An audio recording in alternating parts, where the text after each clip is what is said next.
مسلمانوں مبارک رات آئی ہے، ارے خدا کی رحمتوں اور برکتوں کو ساتھ لائی ہے۔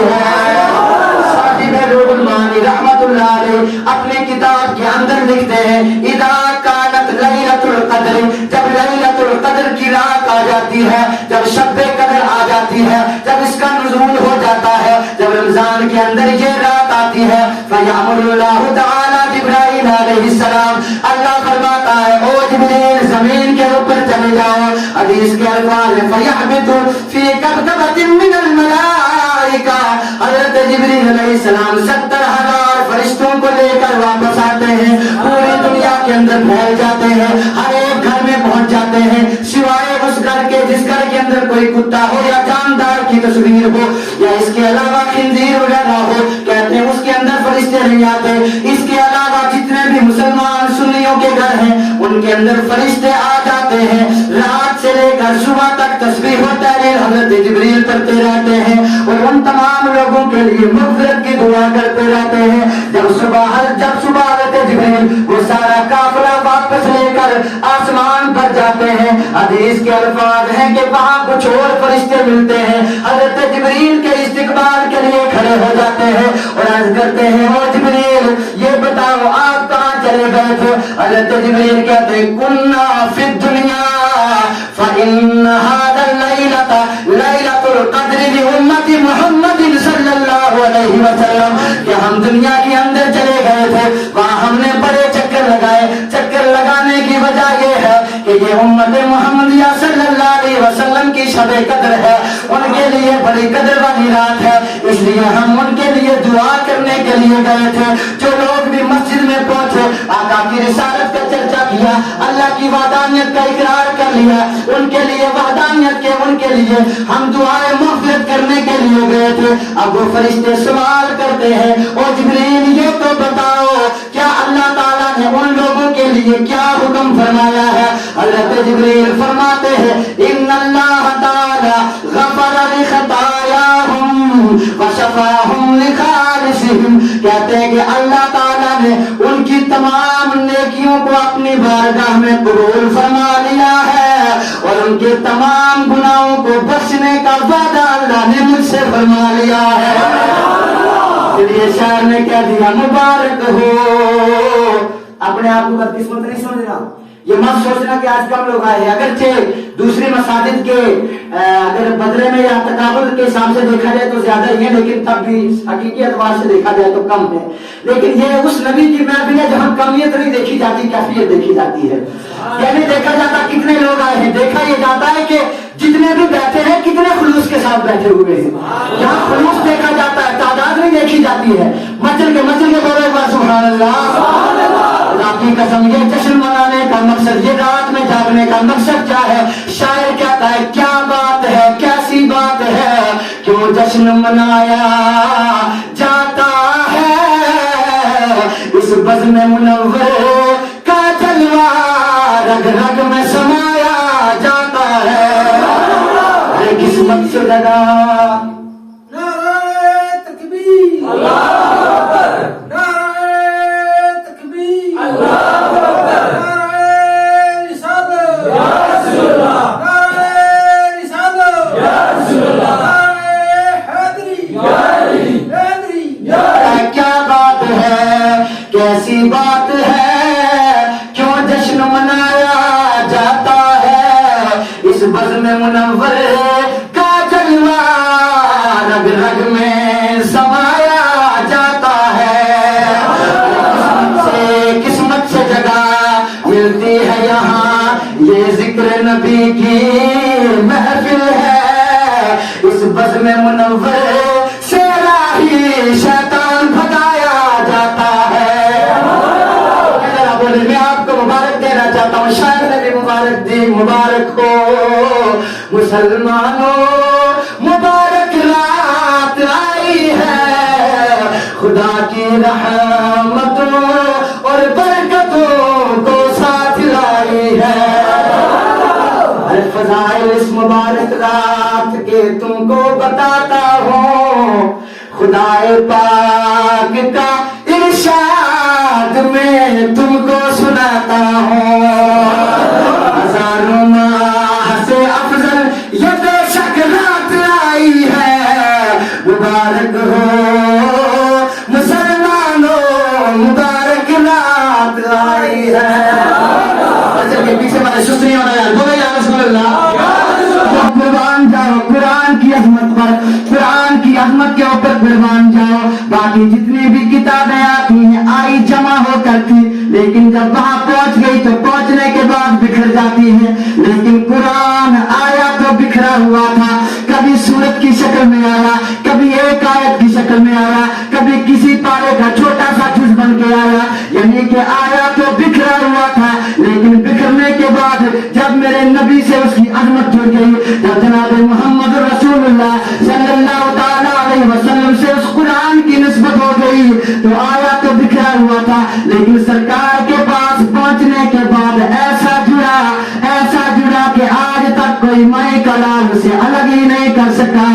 خدا کی قسم یہ عظمت ہے میرے نبی کی، اس لیے کہ اس کو نسبت میرے نبی سے ہو گئی۔ اب نسبت جب میرے نبی سے ہو گئی تو میرے نبی کی شان یہ ہے، شاعر کہتا ہے دلوں سے غم مٹاتا ہے محمد نام ایسا ہے، ارے رجوع کو بساتا ہے محمد نام ایسا ہے، ارے کوئی یعقوب سے پوچھے کہ یوسف مل گئے کیسے، یہ اجروں کو ملاتا ہے محمد نام ایسا ہے۔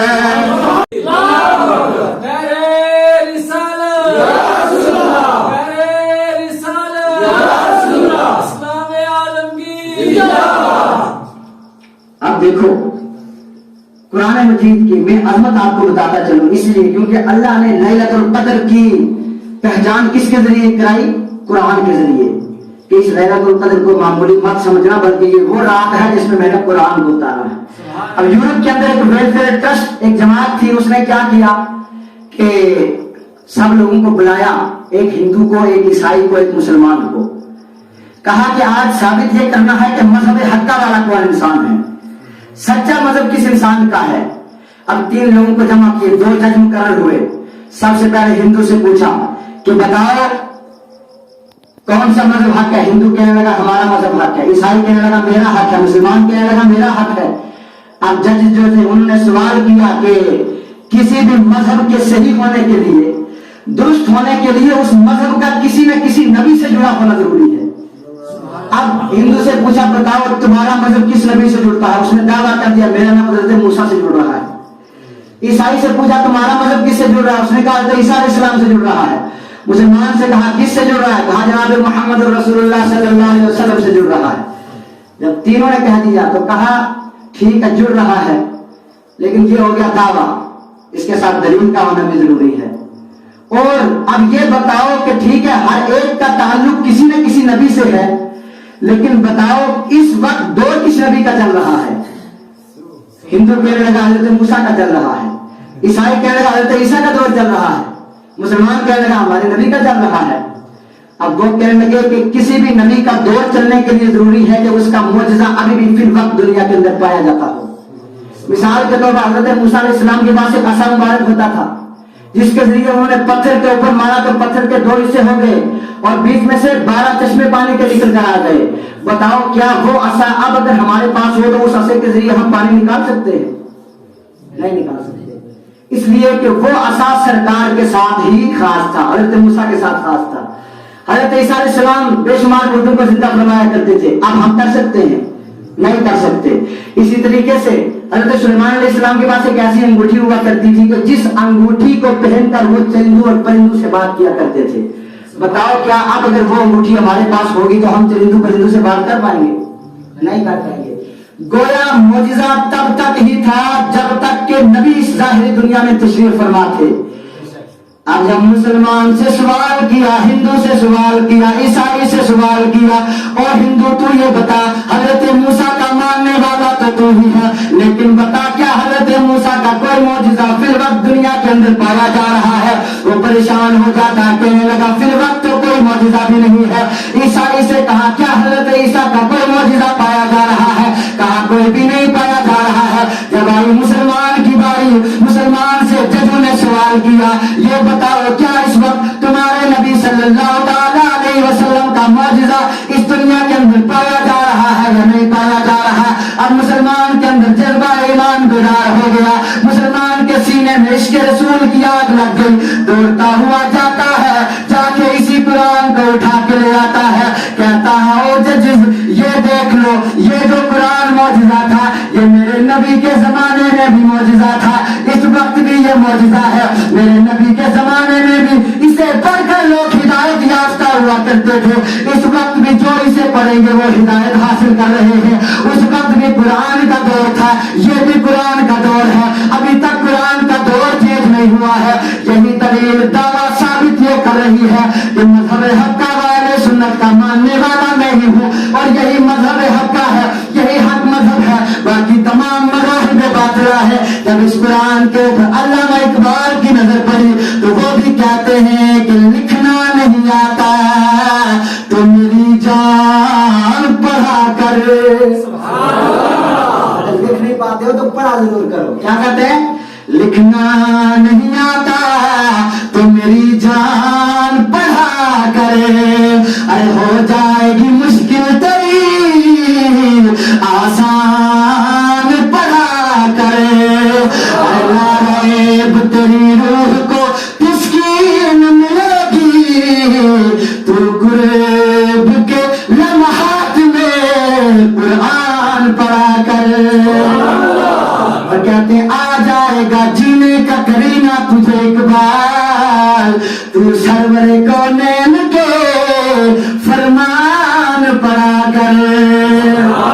خدا کی قسم یہ لیلۃ القدر کوئی عام رات نہیں ہے، بلکہ اس کے اندر اللہ نے ہماری بخشش کا وعدہ فرمایا ہے۔ اب یہ سورت اللہ نے نازل کیوں کی ہے؟ سرکار فرماتے ہیں کانا بنی اسرائیل رجل یقوم اللیل حتی یصبح ثم یجاہد حتی یمسی فعلی ذلک الف شہر فتعجب رسول اللہ صلی اللہ علیہ وسلم والمسلمون من ذلك فانزل اللہ تعالی هذه الآیۃ المبارکہ۔ کہتے ہیں کہ بنی اسرائیل کے اندر ایک ایسا انسان تھا جو پورے ہمیشہ روزے رکھا کرتا تھا، اور جب دن ہوتا تو روزہ رکھ کر جہاد بھی کیا کرتا تھا۔ سبحان اللہ، جہاد کرتا تھا۔ اس کا نام کیا ہے آپ نے سنا ہوگا، حضرت شمعون رضی اللہ تعالیٰ عنہ۔ سرکار صلی اللہ علیہ وسلم نے جب بتایا صحابہ کو ایک ایسا انسان تھا، ان کی کہانی بڑی دردناک ہے یار، غور سے سننا چاہتے ہیں آپ لوگ؟ پیچھے سے دھیان ادھر، پورا دھیان ادھر ہونا چاہیے۔ میری زبان کا تعلق ڈائریکٹ آپ کے کانوں سے ہونا چاہیے، اس کے علاوہ دنیا میں یہاں کچھ یہ سمجھو دنیا میں کچھ ہو رہا ہی نہیں ہے، بس ذرا بولے میں چل کے ایک بار سبحان اللہ۔ حضرت شمعون رضی اللہ تعالیٰ عنہ کا معاملہ یہ تھا کہ رات میں روزانہ شب بیداری کرتے، جاگتے رہتے، اللہ کی بات کرتے، اور جب صبح ہوتی تو اس وقت کیا کرتے کہ روزہ رکھتے، روزہ رکھنے کے بعد جہاد کے لیے چلے جاتے۔ کہتے ہیں کہ انہوں نے اتنے کافروں کو مارا، اتنے کافروں کو مارا کہ جس کا کوئی اندازہ ہی نہیں ہے۔ اب سرکار یہ بات صحابہ کو بتا رہے ہیں، صحابہ غور سے سن رہے ہیں اس بات کو۔ اب حضرت شمعون کا واقعہ جب میرے نبی نے بتایا کہ جب کفار جگ بن کر کباب ہو گئے، کفار نے بڑے ہیلے اپنائے، بڑی کوششیں کی کہ کسی طریقے سے ان کو ختم کر دیا جائے، لیکن اللہ نے طاقت اتنی عطا فرمائی تھی کہ ان کے سارے ہیلے ناکام ہو گئے۔ آخر انہوں نے سوچا کہ ایک کام کرتے ہیں، آج کہتے ہیں کہ حضرت شمعون کی جو بیوی ہے وہ پیسوں کی لالچی بڑی ہے، پیسوں کے لالچ میں رہتی ہے، بہت دنیا داری کے چکروں میں ایک کام کرتے ہیں، اسے مال زر کی دولت کا جھانسا دیتے ہیں اور اسے کہتے ہیں کہ تمہیں دنیا بھر کا مال و دولت ہم تمہیں دے دیں گے، تم کسی طریقے سے اسے گرفتار کر کے ہمارے والے کر دو۔ جب وہ کفار گئے، بیوی کو سارا کچھ سمجھایا تو بیوی خوش ہو گئی، کہنے کہ مجھے تو مال زر ملے گا، بڑا کتنی اچھی بات ہے۔ چنانچہ انہوں نے کیا کیا کہ حضرت شمعون جب دن میں تھکے ہارے واپس آئے، جہاد کر کے آئے، روزہ تھا، روزہ کھولا، نماز وغیرہ پڑھی، جب سوئے تو رات میں بیوی نے کہا موقع اچھا ہے۔ انہوں نے کیا کہا کہ بیوی نے کیا کہ رسی لی اور رسیوں کے بعد حضرت شمعون کی پوری باڈی کو وہ جس پالکی کے اوپر سوئے ہوئے تھے اسی کے ساتھ باندھ دیا, پورا فٹ کر دیا ساتھ. صبح جب حضرت شمعون جاگے بیدار ہوئے تو کیا دیکھتے ہیں کہ باندھا ہوا ہے, لیکن اللہ نے طاقت بڑی عطا فرمائی تھی. رسیوں کی کیا اہمیت تھی وہاں, تھوڑا سا جھٹکا دیا تو ساری رسیاں ٹوٹ گئی, کھڑے ہو گئے. اب جب کھڑے ہوئے تو بیوی کو پوچھا کہ کیا ماجرا ہے, کیا مذاق ہے, کیا ناٹک ہے. بیوی کہنے لگی حضور میں اصل میں آزمانا چاہتی تھی, آپ اتنا لڑتے ہو اتنا لڑتے ہو, میں دیکھنے یہ چاہتی تھی کہ کیا آپ ان رسیوں کو توڑ سکتے ہیں یا نہیں توڑ سکتے. کہتی ہیں حضرت شمعون فرماتے ہیں کہ او میری بیوی, او میری زوجہ, یہ رسی کیا ہے, میرے سامنے تم چاہے جس مرضی چیز سے مجھے باندھ دو, اتنے بڑے بڑے پتھر میرے اوپر رکھ دو, لیکن اللہ کے کرم سے مجھے ان کا بھی اثر نہیں ہوتا ہے. اللہ کا اتنا بڑا میرے اوپر کرم ہے. اب بیوی پریشان ہو گئی کہ کیا کروں. دوسرے دن آئے, پھر جہاد کر کے پھر واپس آئے. جب رات میں سوئے تو اس نے کیا کیا کہ زنجیر لے کے آئی, گئی بہت بڑی زنجیر وغیرہ لے کے آئی, اس دن زنجیر سے ان کو باندھ دیا اچھے سے. اب صبح دیکھتے ہیں تو کیا دیکھتے ہیں کہ اب زنجیروں سے بدل ہوئے ہیں. صبح پھر تھوڑے سے بعد جھٹکا دیا تو زنجیر اڑتی ہوئی گئی واپس. اب جب کوئی تو پھر کہا آج کیا ماجرا تھا, کہہ رہی ہے کہ میں نے اصل میں کل دیکھا تھا آپ نے رسیوں کو توڑ دیا تھا, میں دیکھنا چاہتی تھی کہ آپ زنجیروں کو بھی توڑ پاتے ہو یا نہیں توڑ پاتے, میں صرف آزمانا چاہتی ہوں کہ آپ کو اللہ نے طاقت کتنی دی ہے. اب حضرت شمعون نے کیا کیا, کہا کہ یہ زنجیر وغیرہ تو کچھ نہیں ہے. اب وہ کہتے ہیں کہ بیوی کو کبھی ہمیشہ اپنا راز نہیں بتانا چاہیے انسان کو. محبت کرنے کا حکم ہے بیوی سے, لیکن راز کبھی مت بتانا بیوی کو. کہتا ہے کہ شمعون نے اس دن اپنا راز بتا دیا. کہا حقیقت میں بات یہ ہے کہ دنیا کی کوئی بھی طاقت مجھے کچھ نہیں کر سکتی, لیکن اگر میرے بالوں سے مجھے کوئی باندھ دے تو پھر میں کبھی اس سے چھٹکارا حاصل نہیں کر سکتا. اب بیوی خوش ہو گئی, کہنے لگی اب تو کام بن گیا ہے. اب گئے جہاد میں, جہاد سے واپس آئے, رات میں سوئے تو بیوی نے کیا کیا, وہی رسی پکڑی. دن کے تھکے ہوتے تھے کافی. اب جب رات میں سوئے تو بالوں سے جو ہے بیوی نے باندھ دیا. اب چونکہ بالوں سے باندھا تو آپ وہ نہیں بچ سکتے تھے. اس نے کیا کیا, کافروں کو بلایا, ان سے اپنا مال و زر لیا. اب کافر جب واپس آ گئے, آئے آ کے ان کو لیا, واپس چلے گئے. اور جو دردناک واقعہ ہے خدا کی قسم کہ اللہ تعالیٰ کے چاہنے والے لوگ ابھی بھی اس دنیا کے اندر کیسے کیسے موجود تھے اور اللہ کی بات کس انداز میں کیا کرتے تھے. خدا کی قسم حضرت شمعون کو لے کر چلے گئے اور کافروں نے درخت کے ساتھ ان کو باندھ دیا. اب چونکہ بالوں سے بندھے ہوئے تھے, سب سے پہلے ان کے ناخن نکالے گئے. ناخن نکالنے کے بعد ان کی آنکھیں نکالی گئی, ان کے ناک کاٹا گیا, کان کاٹے گئے. خدا کی قسم اتنے درد مندانہ طریقے سے, اتنے ظالمانہ طور پر حضرت شمعون کو انہوں نے شہید کیا, لاش میں شہید کر دیا. لیکن اللہ کا بڑا چاہنے والے تھے, اللہ سے محبت بڑی تھی. اب شہید تو ہو گئے لیکن اللہ کی رحمت میں غضب پیدا ہو گیا, جلال پیدا ہو گیا. جب اللہ کی رحمت چہرہ جبار کی وہ صفت اللہ کے اندر آئی تو اللہ تعالیٰ نے ایسا قہر نازل فرمایا کہ سب سے پہلے تو وہ پوری زمین پھٹ گئی, اور پھٹنے کے بعد جتنے بھی کافر تھے سارے زمین کے اندر چلے گئے. اور اس کے بعد وہ جو بیوی تھی ان کی, اس بیوی پر اللہ نے ایسی بجلی نازل فرمائی, اتنی کڑک والی بجلی کہ وہ جل بن کر کباب ہو گئے, راکھ ہو گئی. جب سرکار نے یہ معجزہ, یہ بات جو ہے سرکار نے صحابہ کو بتائی تو صحابہ پریشان ہو گئے, پریشان ہو گئے کہ یا رسول اللہ کیا ہم لوگ اتنے سوال تک پہنچ سکتے ہیں جنہوں نے 1000 سال تک سرکار آپ کی بارگاہ میں اللہ کی رضا کے لیے جہاد کرتے رہے, یا رسول اللہ کیا ہم کہاں تک پہنچ سکتے ہیں؟ تب یہ سوال میرے نبی نے سنا, میرے نبی بھی پریشان ہو گئے, چہرہ رسالت پر غمی کے آثار نمودار ہو جاتے ہیں, میرے آقا پریشان ہو جاتے ہیں. اب اللہ تعالیٰ کی غیرت کو گوارا نہ ہوا کہ میرا حبیب پریشان ہو گیا ہے. اللہ نے حضرت جبریل کو بھیج دیا, جبریل جاؤ میرے حبیب کو پیغام سنا کر آ جاؤ اور جا کے بتا دو انا انزلناہ فی لیلۃ القدر وما ادراک ما لیلۃ القدر لیلۃ القدر خیر من الف شہر. اور میرے آقا پریشان ہونے کی ضرورت نہیں ہے, اللہ تعالیٰ نے آپ کی امت کو ایک ایسی رات عطا فرمائی ہے جس رات کے اندر آپ کے امتی جاگیں گے, شب بیداری کریں گے, اور محبوب میری توحید کا چرچا کریں گے, محبوب آپ رسالت کے چرچے میں بار بار نعرہ یا رسول اللہ لگاتے جائیں گے. اور میرے محبوب اس رات میں صرف ایک رات جاگیں گے, لیکن ایک رات کے جاگنے کے بدلے میں آپ کی امت کو حضرت شمعون کی 1000 مہینے سے عبادت سے بھی زیادہ ثواب عطا فرماؤں گا. اس لیے میرے رسالت میرے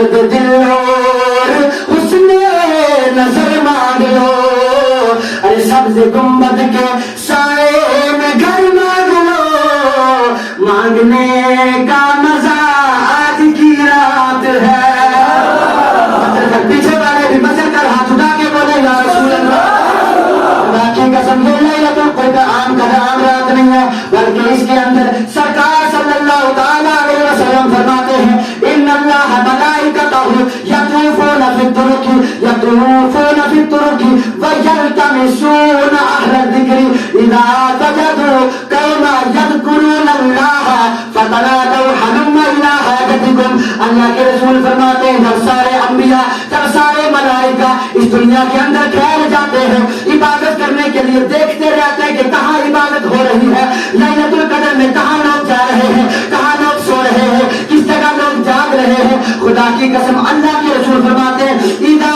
وجدوا قوما یذکرون اللہ جب وہ اللہ کے ذکر کرنے والی قوم کو پا لیتے ہیں جب وہ دیکھ لیتے ہیں کہ یہاں نظام پورا کے اندر کچھ لوگ کہتے ہوئے نبی کی رسالت کا چرچا کر رہے ہیں آقا کی وحدانیت کا اقرار کر رہے ہیں تو حضرت خدا کی قسم اللہ کے رسول فرماتے ہیں کہ وہ فرشتے جو ان لوگوں کو ڈھونڈ لیتے ہیں وہ دوسرے فرشتوں کو کہتے ہیں کہ حلم الی حاجتکم او فرشتوں تم کہاں گھوم رہے ہو تم جن لوگوں کو ڈھونڈ رہے ہو تو اس مسجد کے اندر بیٹھے ہوئے ہیں خدا کی قسم آج رات ثواب کمانے کا دن ہے آج رات ثواب حاصل کرنے کا دن ہے شہر میں بھی کہہ لیا مومنو آج گنجے سخا لوٹ لو